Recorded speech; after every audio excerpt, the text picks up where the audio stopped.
Bien, les clubs, il en a toujours existé. Et si c'est des clubs pour réfléchir, moi je suis pour que la réflexion soit la plus large possible. Et s'ils arrivent à étendre notre propre sphère d'influence sur notre gauche ou sur notre droite, je prends. Si en revanche ces clubs, c'est de nouvelles écuries, de nouveaux clans et de nouvelles façons de nous fracturer, alors là, je serai sans pitié. Sans pitié. Sans pitié. Attendez, ça veut dire quoi? Ils seront exclus du Parti socialiste? Je ne laisserai pas ce parti qui a déjà été fracturé à de multiples reprises se fracturer à nouveau. Le mandat qui m'a été confié par les militants, c'est précisément celui-là. C'est d'arriver à rassembler et réunir cette famille. Moi, ce que je veux croire, et dans les discussions que j'ai avec les uns et les autres, c'est plutôt qu'ils ont envie maintenant de passer à autre chose. Le congrès est terminé, tout le monde a compris, et donc maintenant, il faut avancer ensemble.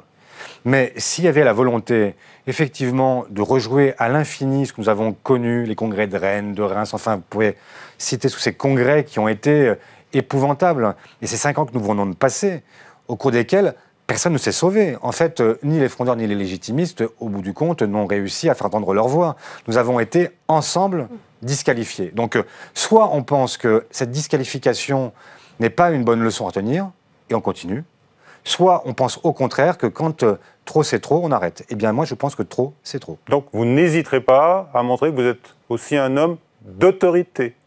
Mais je ne cherche pas à être... Non, et si les circonstances... Si les circonstances m'appelaient à l'être, je le serais évidemment.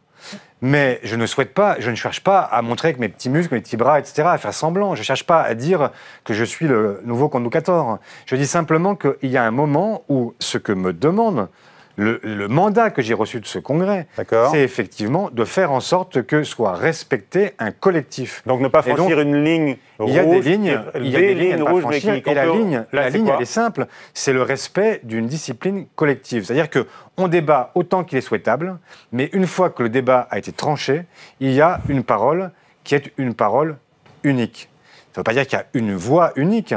On peut exprimer les choses différemment, avec sa sensibilité, avec les uns et les autres. Il n'y a pas un seul champion, mais il y a par contre un seul message et un seul but vers lequel on se dirige pour marquer.